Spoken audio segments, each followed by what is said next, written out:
looking forward to NWA 75 this weekend in St. Louis here. Why do you think this will be one of the greatest matches in NWA history? I don't think it's going to be one of the greatest matches in NWA history. I know it's going to be the greatest match in NWA history. Why? Why do I know that? Because I have foreseen it, I have manifested it, and I guess you could say great is subjective of people's opinion. So, in my estimation, the greatest moment and match in NWA history would be myself defeating the NWA World's Heavyweight Champion to become the World's Heavyweight Champion. I mean, it's pretty simple as that. Now, I know people want to argue for guys like Flair or Steamboats or, whatever. But the fact is, in my estimation, the greatest match in NWA history will be my defeat of Tyrus at NWA 75. Simple. What's it going to mean to you to win the NWA title here in St. Louis on an event that's so kind of historic, with wrestling at the Chase and things like that? That's such a good question. And I know how the first one felt when I became the TNA World Heavyweight Champion. And I know how it felt becoming it a second time. I can't tell you, because one thing, especially as I've progressed in life and in this industry, what I think this industry lacks and what life lacks is people living within how they feel within moments. Like they've had to fabricate how they feel or project how they feel or things like that. So when I do become the world's heavyweight champion, like I know what my last year's been like.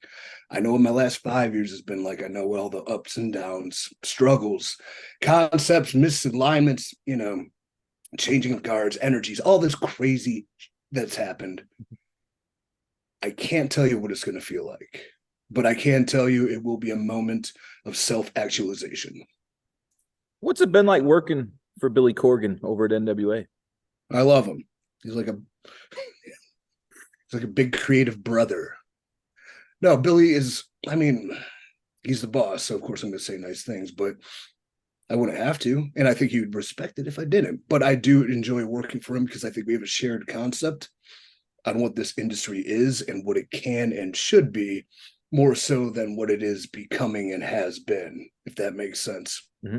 I think it was pretty evident just being a part of the World is a Vampire tour.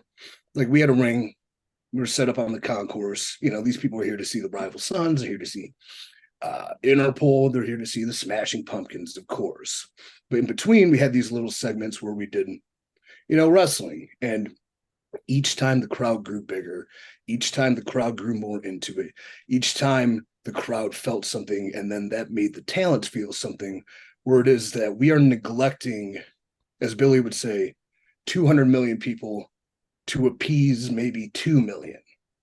And I agree with that in wholeheartedly, because even if we are providing something that can appease to the masses or bring our brand and our awareness and our art and our love and our sport to more people, those niche fans will still be there. So I think wrestling is given too much to people online. I think it's given positions of power to people who have become from online.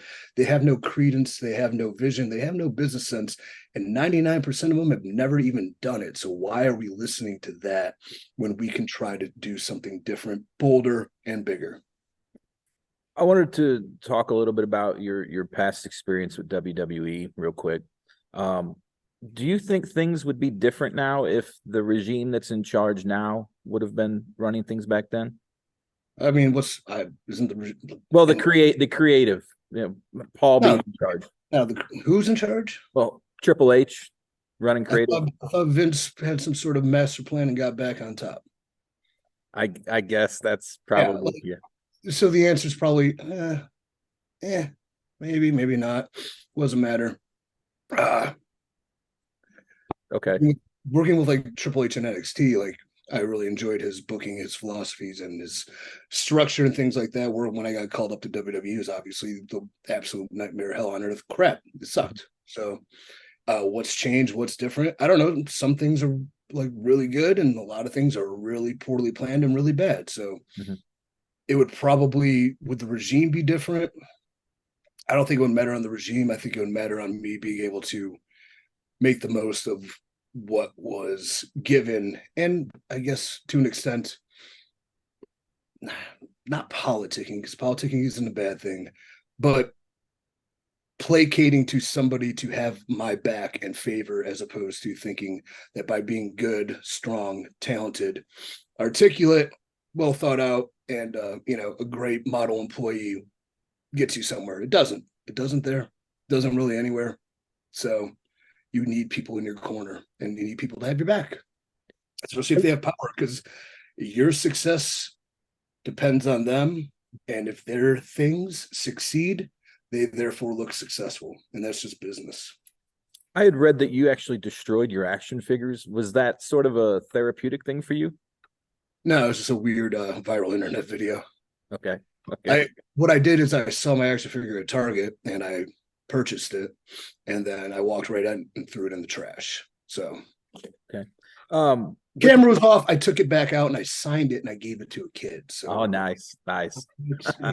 With the control. here's the thing too: don't believe what you read or hear on the internet ever, because it's full of lies, buddy. Okay, everybody just that's what is the biggest problem in this entire world. It's all lies. So Yeah, I agree. I agree. With control your own narrative, why do you think it had such a negative stigma from some fans? because fans believed the internet, and they believed a dumb lie that was released upon the fact that I was creating something that could have possibly been a threat to, lower tier mainstream promotions that blatantly tried to sabotage us early. And, I won't name any names and I don't need to, but then when they tried, I would just say we were running the same venue as them on WrestleMania weekend. Well, we don't know what we are. We're just trying something. We are of no threat to them. And they tried to get us out of there, complaining to the building. The building's offering us free rental to do it a different day. And I'm like, no, I'm good. Like, we'll pay the money. We're good. And then one day there's a dumb Reddit thread that's saying we're funded by the My Pillow guy, and people actually believe it. Well, that's the word that travels fast, and the lie tends to travel a lot further than any truth ever will. So it's that simple and it's that idiotic. And you know what? It really affected a lot of people's lives. So I hope everyone got their pound of flesh for complete bullshit. Right on, right on. Is there a particular opponent throughout your career that you've really enjoyed working with? Yeah, all the ones I've beaten. All right.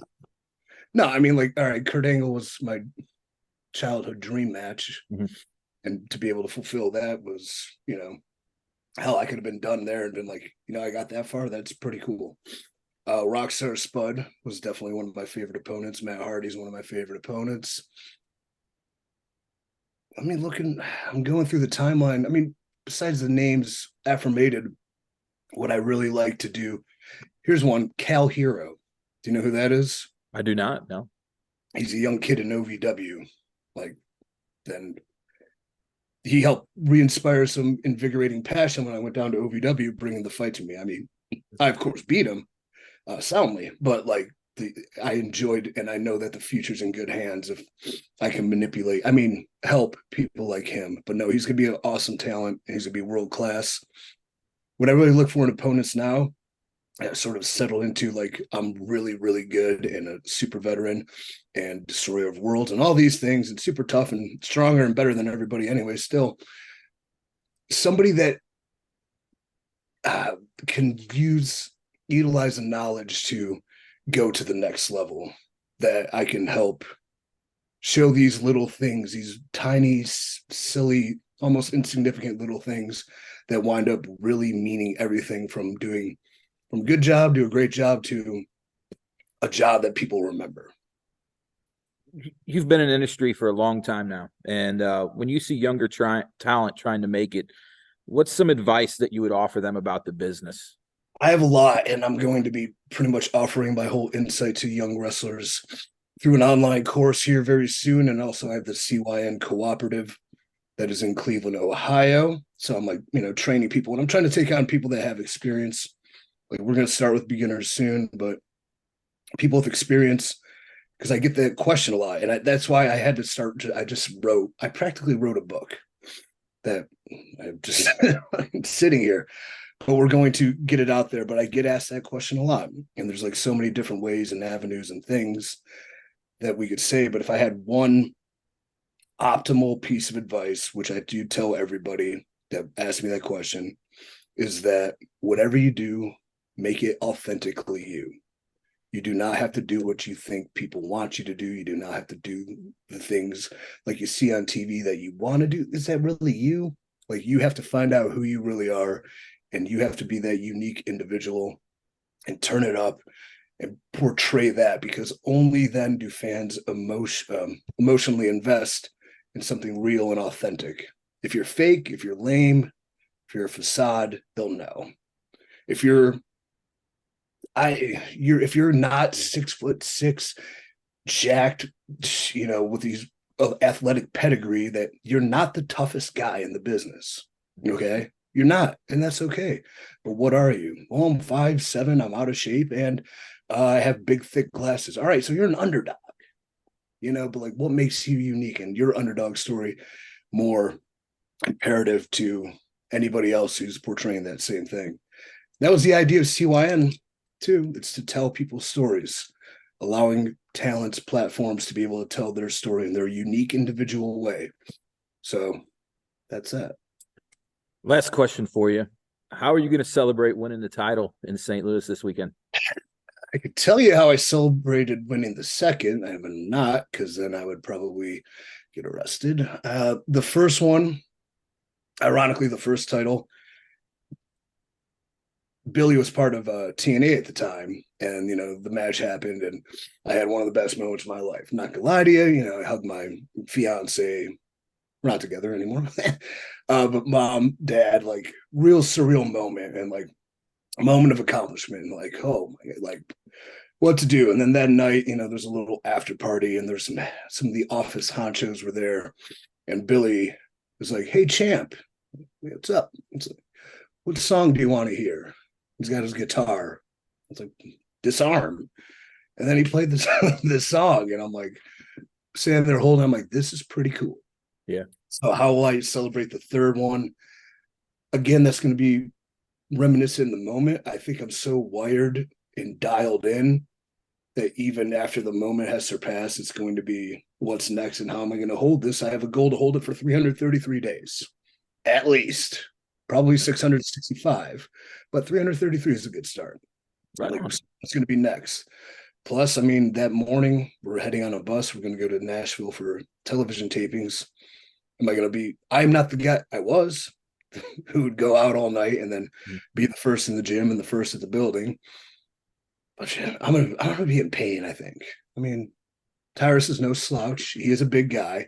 I'm probably going to have to suffer through an immense amount of hell to come out of this victorious.